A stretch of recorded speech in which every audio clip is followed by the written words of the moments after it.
మా latest videos కోసం మా ఈ తెలుగు న్యూస్ ఛానల్ సబ్స్క్రైబ్ చేసి గంట సింబల్ యాక్టివేట్ చేసుకోండి. రేపు సోమవారం ఉదయం కుంకుమ నీళ్లతో ఇలా చేస్తే 30 నిమిషాలలో మీకు ఉన్న దరిద్రమంతా కూడా పోతుంది. సోమవారం ఉదయం కుంకుమ నీళ్లతో ఇలా చేస్తే మీరు మీ కష్టాల నుండి బయటపడగలుగుతారు. మీ ఇంటిపై ఉన్న చెడంతా కూడా పోతుంది. రేపు సోమవారం రోజు కుంకుమ నీళ్లతో ఇలా చేస్తే మీ ఇంటిలో ఉన్న దరిద్రమంతా కూడా పోతుంది. మీ ఇంటిలో లక్ష్మీదేవి అడుగు పెడుతుంది. కుంకుమ నీళ్లకు చాలా శక్తి ఉంది. నీరు అనేది చాలా అవసరం. ఎంత డబ్బు ఉన్నవాడైనా పేదవాడైనా నీరు లేకపోతే బ్రతకలేడు. నీరు చాలా శక్తిని కలిగి ఉంటుంది. నీటితో చాలా రకాల పరిహారాలు చేసుకోవచ్చు. నీరుతో దేవుళ్లను కూడా ప్రసన్నం చేసుకోవచ్చు. శివలింగంపై చెంబుడు నీరు పోస్తే జన్మల పాపాలను తొలగించుకోవచ్చునని పండితులు చెప్తూ ఉన్నారు. నీటిలో పసుపు, కుంకుమ, పువ్వులు వేసి సూర్యభగవానుడికి ఆర్జ్యం ఇవ్వటం వల్ల మంచి ఆరోగ్యం వస్తుంది అని పండితులు చెప్తూ ఉన్నారు. నీటిలో మరే వస్తువు వేసినా అది పవిత్ర శక్తివంతంగా మారుతుంది. రేపు సోమవారం గ్లాస్ నీటిలో కుంకుమ వేసి ఒక పరిహారం చేస్తే మీకు ఉన్న దరిద్రమంతా కూడా పోతుంది. కుంకుమ కూడా చాలా శక్తిని కలిగి ఉంటుంది. కుంకుమలో చాలా రకాల కుంకుమలు ఉంటాయి. కుంకుమ అనేది నర దృష్టిని తొలగించడానికి చాలా సహాయం చేస్తుంది. అందుకే పూర్వం మన పెద్దలు బయటకు వెళ్ళినప్పుడు కుంకుమ ధరించమని చెప్పేవారు. కుంకుమ ధరించటం వల్ల ఇతరులు మీ వైపు చెడు దృష్టితో చూసినా ఏమీ కాదు. చిన్న కుంకుమ బొట్టుకు అంతటి శక్తి ఉంది. పూజ చేసే ముందు ఆడవారు కానీ మగవారు కానీ నుదుటిన కుంకుమ పెట్టుకోవాలి. స్నానం చేసి వచ్చిన వెంటనే కుంకుమ ధరిస్తే మంచిది అని మన పండితులు చెప్తూ ఉన్నారు. కుంకుమ మరియు నీరు లేనిదే పూజ పూర్తి అవ్వదు. కుంకుమను దేవీ దేవతలకు సమర్పిస్తారు. నీటితో అభిషేకం చేస్తారు. అయితే శివుడి పూజలో మాత్రం కుంకుమను ఎట్టి పరిస్థితుల్లోనూ కూడా ఉపయోగించకూడదు. కేవలం గంధం లేదా విభూదిని మాత్రమే శివలింగానికి సమర్పించాలి.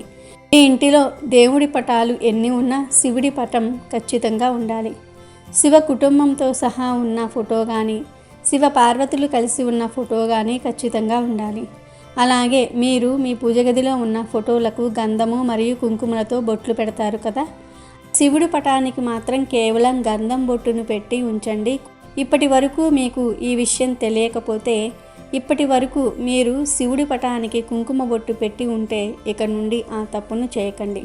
శివపటానికి లేదా లింగానికి కేవలం గంధం మరియు విభూదిని పెట్టండి. ఇక రేపు సోమవారం ప్రత్యేకించి కుంకుమ నీరుతో ఏం చేయాలో ఈ వీడియోలో తెలుసుకుందాము. అంతకన్నా ముందు ఫ్రెండ్స్, ముందైతే మా వీడియోకి ఒక లైక్ కొట్టండి. అలాగే మా ఛానల్ని కూడా సబ్స్క్రైబ్ చేసుకోండి. మనుషులకు మనశ్శాంతి ఎందుకు కరువయ్యింది? మనుషులు ఎందుకు ప్రశాంతంగా ఉండలేకపోతున్నారు? అసలు ఈ భూప్రపంచంలో మానవులు ఎందుకు సంతోషంగా ఉండలేకపోతూ ఉన్నారు? లక్ష్మీదేవి న్యాయంగా మన దగ్గర ఉండాలంటే ఎలాంటి పనులు చేయకూడదు అనే విషయాన్ని విష్ణుమూర్తి లక్ష్మీదేవికి చాలా క్లియర్గా చెప్పాడు. విష్ణుమూర్తి లక్ష్మీదేవికి చెప్పిన ఆ మాటలు మనం విని వాటిని మన జీవితంలో ఆచరించినట్లయితే జీవితంలో కష్టం అనేది రాదు. లక్ష్మీదేవి సంతోషంగా మీ ఇంటికి వస్తుంది. మరి విష్ణుమూర్తి లక్ష్మీదేవికి చెప్పిన ఆ మాటలు ఏమిటో ఈరోజు ఈ వీడియోలో వివరంగా కథ రూపంలో విందాం. ఫ్రెండ్స్, ఫస్ట్ అయితే మా ఛానల్ని సబ్స్క్రైబ్ చేసుకొని ఈ వీడియోకి ఒక లైక్ కొట్టి మాకు సపోర్ట్ చేయండి. ఒకరోజు వైకుంఠంలో శ్రీ మహావిష్ణువు లక్ష్మీదేవి కులాసాగా కూర్చొని కబుర్లు చెప్పుకుంటూ ఉన్నారు. కాసేపయ్యాక లక్ష్మీదేవికి స్వామివారితో కలిసి ఎక్కడికైనా వెళ్ళి విహరించాలన్న కోరిక కలిగింది. వెంటనే స్వామి, సరదాగా ఎక్కడికైనా వెళదామా అని లక్ష్మీదేవి అడిగింది. తప్పకుండా దేవి, భూలోకానికి వెళదామా, నీకు ఇష్టమేనా అని అడిగాడు విష్ణుమూర్తి. అలాగే స్వామి, త్వరగా పదండి, మళ్ళీ ఎవరైనా వచ్చారంటే మీరు పనిలో పడి మనం వెళ్ళటం కష్టమవుతుంది అని హడావిడిగా ఉత్సాహంగా చెప్పింది లక్ష్మీదేవి. ఎందుకంటే స్వామివారికి ఇలా తీరిక దొరకటం చాలా కష్టం మరి. కానీ స్వామివారు మాత్రం ఎవరి కోసమో ఎదురు చూస్తున్నట్టుగా వెళదాం, ఒక 5 నిమిషాలు ఆగు అని చెప్పాడు. ఎందుకు స్వామి 5 నిమిషాలు అని ఆశ్చర్యంగా అడిగింది లక్ష్మీదేవి. కొంపదీసి ఈ 5 నిమిషాల్లో ఎవరైనా వచ్చి భూలోకంలో విహరించాలన్న తమ ప్లాన్ను చెడగొట్టరు కదా అని మనసులో అనుకుంటుంది లక్ష్మీదేవి.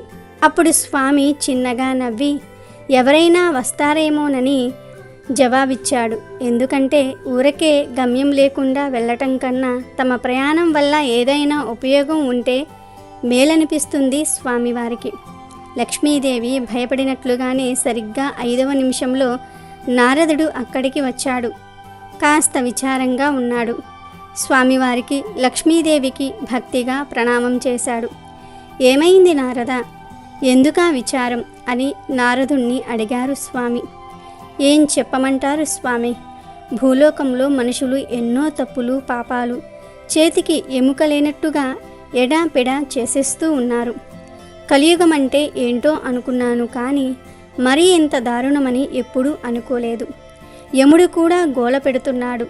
ఇప్పుడు ఉన్న నరకం లెక్కలేని పాపులతో నిండిపోయి ఇరుగ్గా మారి తనకే నరకం కనిపిస్తుందని అర్జెంటుగా నరకం ఫేజ్ 2ను మొదలు పెడితే మంచిదని చెప్తూ ఉన్నాడు అంటూ ఇంకా ఏదో చెప్పబోతూ ఉండగా లక్ష్మీదేవి మధ్యలో అడ్డుపడింది.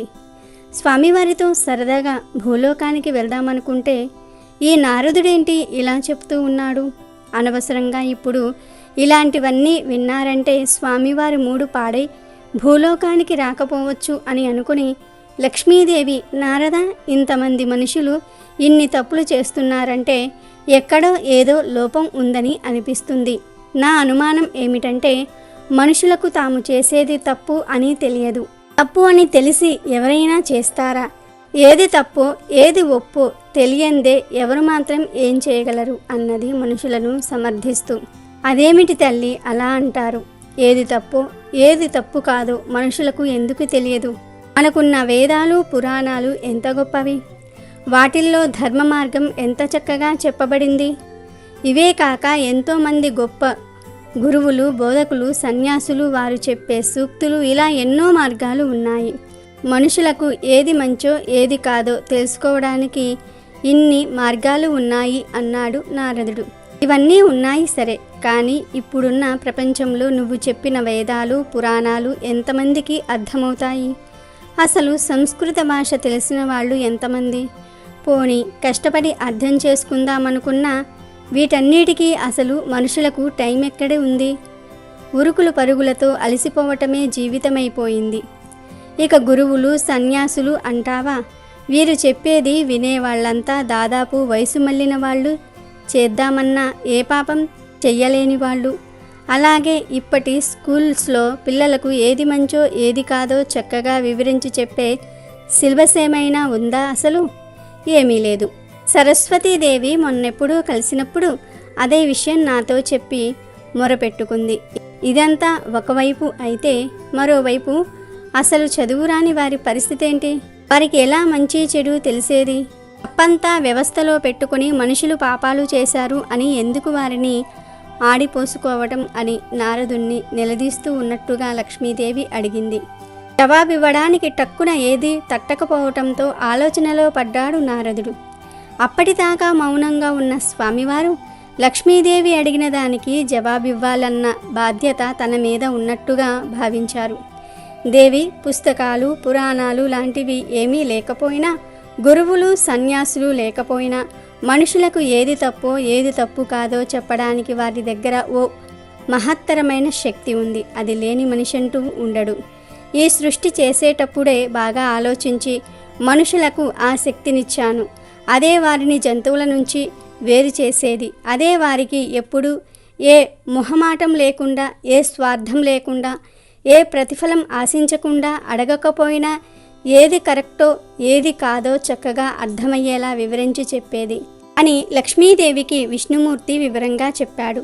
ఏంటి స్వామి అది అని కుతూహలంగా అడిగింది లక్ష్మీదేవి.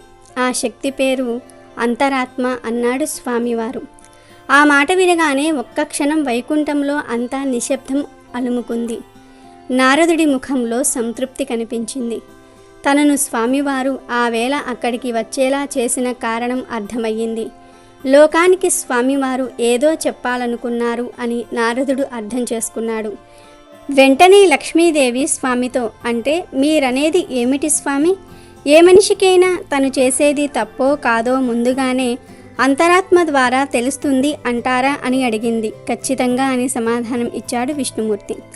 నమ్మలేకపోతున్నాను స్వామి, అలా ఎలా జరుగుతుంది? తెలిసి ఎవరైనా ఎందుకు తప్పు చేస్తారు? వింతగా ఉందే అని లక్ష్మీదేవి అంది. ఇప్పటిదాకా కూర్చుని ఉన్న స్వామి ఆసనం మీద నుంచి లేస్తూ, ఎలాగూ భూలోకం వెళ్దాం అనుకున్నాం కదా, పద రుద్దువు గాని అన్నాడు. నారదుడు కూడా వచ్చిన పని అయిపోయినట్లుగా స్వామివారి దగ్గర సెలవు తీసుకుని అక్కడి నుంచి బయలుదేరాడు. తర్వాత స్వామివారు లక్ష్మీదేవి సమేతంగా భూలోకానికి చేరుకున్నారు. టైం ఉదయం 9. ముందుగా ఎదురుగా కనిపించే ఓ ఇంట్లోకి వెళ్ళారు. అదృశ్య రూపంలో అక్కడ జరిగేది చూద్దామని.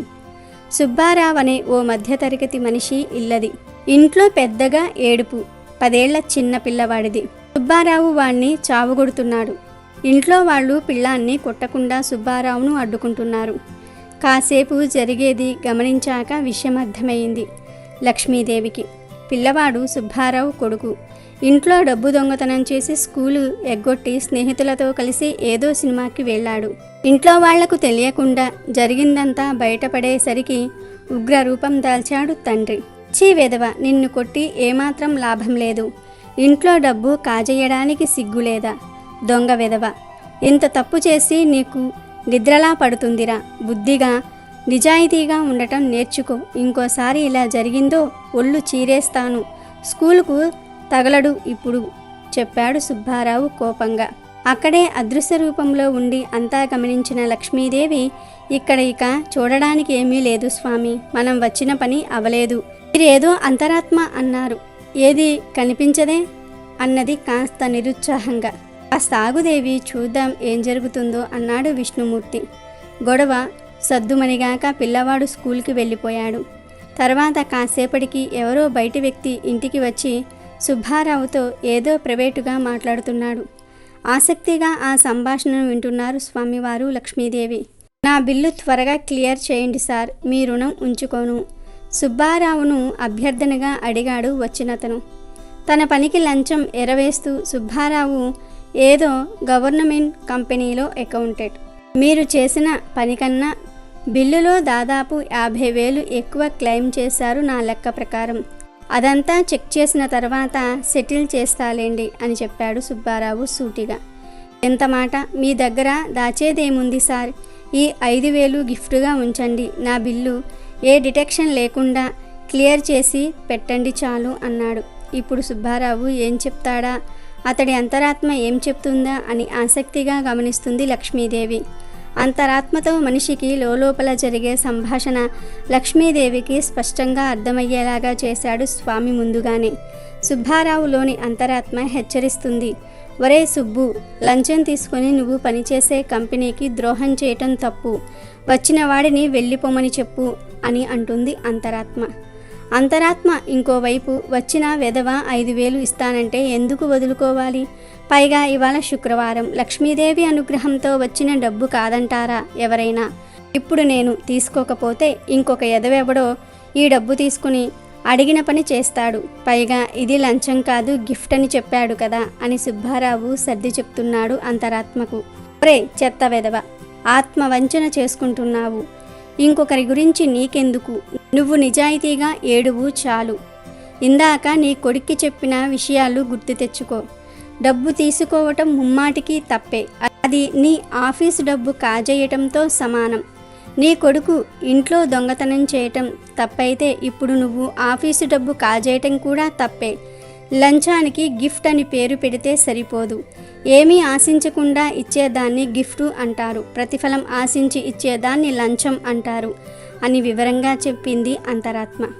సర్లే, నేనొక్కడిని నిజాయితీగా ఉంటే సరిపోదు. ఎలాగూ ప్రపంచంలో అందరూ లంచం తీసుకోవటం మానేశాక నేను మానేస్తాలే అని సర్ది చెప్పుకున్నాడు అంతరాత్మకు. ఒరే దొంగ వెధవ, ఇంత తప్పు చేసి నీకు నిద్రలా పడుతుందిరా. నిజాయితీకి మించినది ఏదీ లేదురా అంటూ ఇంకా ఏదో చెప్తున్న అంతరాత్మను మధ్యలోనే ఆపేసి డబ్బు తీసుకున్నాడు సుబ్బారావు లెక్క సరిగ్గా చూసుకొని. ఆశ్చర్యపోయింది లక్ష్మీదేవి. చూశావా దేవి, మనుషులు తప్పులు ఎంత తేలిగ్గా ఎలా చేస్తారో. అంతకు ముందే కొడుక్కి డబ్బు కాజేయటం తప్పు అని చెప్పిన తండ్రి అదే తప్పు తను చేయడానికి ఏమాత్రం సంకోచించటం లేదు. అంతరాత్మ చెప్పింది ఏమాత్రం పట్టించుకోలేదు. అవును స్వామి, నాకు చాలా ఆశ్చర్యంగా వింతగా ఉంది. అక్రమంగా డబ్బు తీసుకోవటమే కాక నా అనుగ్రహం వల్లనే అది వచ్చిందంటాడా? ఎంత మూర్ఖత్వం! ఇక్కడ ఒక్క క్షణం కూడా మనం ఉండొద్దు. ఇంకేదైనా ఇంటికి వెళ్ళి చూద్దాం రండి. సర్లే పద, కాస్త దూరంలో ఉన్న ఇంకో ఇంటికి వెళ్ళి చూద్దాం ఏం జరుగుతుందో అంటూ లక్ష్మీదేవిని వేరే ఇంటికి తీసుకుని వెళ్ళాడు స్వామి. తర్వాత స్వామి అమ్మవారిని చాలా చోట్లకు తీసుకువెళ్ళారు. అక్కడ అక్రమ సంబంధాలు, వెకిలి చేష్టలు, అసూయ, ఒకరు పైకి వస్తే ఓర్వలేని మనుషులు, ఇలా ఎన్నో రకాల మనుషులను లక్ష్మీదేవి చూసింది. లక్ష్మీదేవికి భూమి మీద, ప్రజల మీద అసహ్యం కలిగింది. ఇవన్నీ చూసిన లక్ష్మీదేవి, స్వామి వీరితో ఇక చాలండి, భూలోక యాత్ర బాధేస్తుంది ఇక్కడ జరిగేవి చూస్తూ ఉంటే అన్నది విచారంగా. దేవి, ఇవాళ మనం చూసినవి మాత్రమే కాదు, ఓ సగటు మనిషి ఇంకా ఎన్నో రకాల తప్పులు నిత్యం అలవాటుగా చేస్తూ ఉన్నాడు.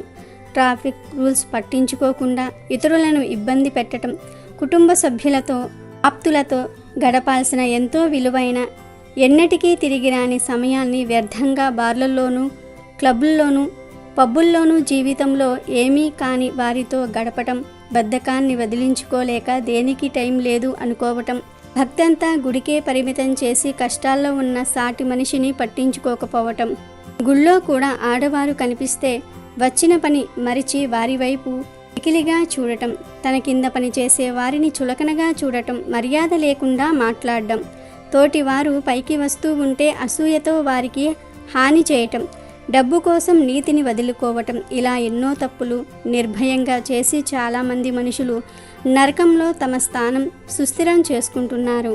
నారదుడు బాధపడింది కూడా అందుకే. మరి దీనికి పరిష్కారం ఏమిటి స్వామి? ఎప్పుడు వీళ్ళంతా బాగుపడతారు అని అడిగింది లక్ష్మీదేవి.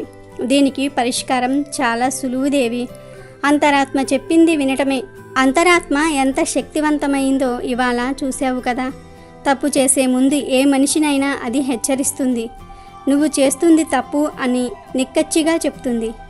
ఎవరైనా తప్పు చేశారు అంటే వారు తమ అంతరాత్మకు వ్యతిరేకంగా ఆ పని చేసినట్టే. అలాంటి మనిషికి శాంతి ఉండదు. మనుషులు చాలాసార్లు తమకు తన శాంతి కరువైంది అని బాధపడుతూ ఉంటారు.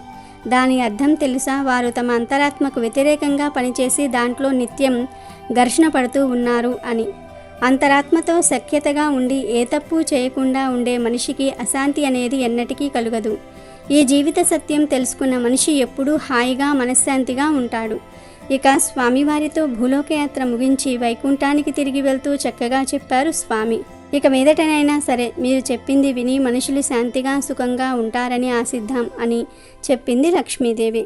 కాబట్టి లక్ష్మీదేవి సంతోషంగా మన ఇంటికి రావాలంటే మన అంతరాత్మ చెప్పే మంచి మాటలకు, నీతి న్యాయానికి కట్టుబడి ఉండాలి.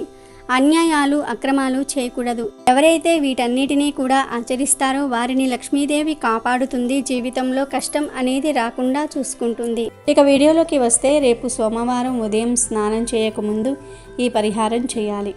ముఖం కడుక్కొని చేయాలి. రేపు సోమవారం ఉదయం నిద్రలేచి ముఖం కడుక్కొని ఇల్లు వాకిళ్ళు తుడిచాక మళ్ళీ కాళ్ళు చేతులు కడుక్కోండి. ఆ తర్వాత ఒక గాజు గ్లాసును తీసుకోండి. ఆ గాజు గ్లాసులో ఒక స్పూన్ కుంకుమను వేయండి. ఇంటిలో పూజ గదిలో వాడే కుంకుమ కాకుండా విడిగా ఉంటుంది కదా, ఆ కుంకుమను ఆ గ్లాసులో వేయండి. లేదా ఈ పరిహారం కోసం చిన్న కుంకుమ ప్యాకెట్ను కొని తెచ్చుకోండి. గాజు గ్లాసులో కుంకుమ వేశాక అందులో కొంచెం గల్లులుప్పు వేయండి. గల్లులుప్పు కూడా నెగిటివ్ ఎనర్జీని బయటకు తరిమివేస్తుంది, ఇంకా ధనాన్ని ఆకర్షిస్తుంది. కుంకుమ, గల్లులుప్పు వేశాక అందులో నీళ్లు పోయండి. ఎవరు త్రాగని నీరు పోయాలి, మంచినీరు పోయాలి. ఇప్పుడు అందులో ఏదో ఒక పువ్వు వేసి ఆ గ్లాసును మీ చేతిలో పట్టుకుని మీకు ఉన్న సమస్యలు చెప్పుకోండి.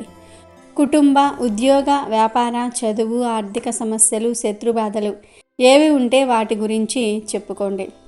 ఇలా చెప్పుకునేటప్పుడు మీ ఇష్ట దైవాన్ని లేదా శివుణ్ణి తలుచుకోండి. ఆ తర్వాత ఆ నీటిని ప్రతి గదిలో చల్లండి.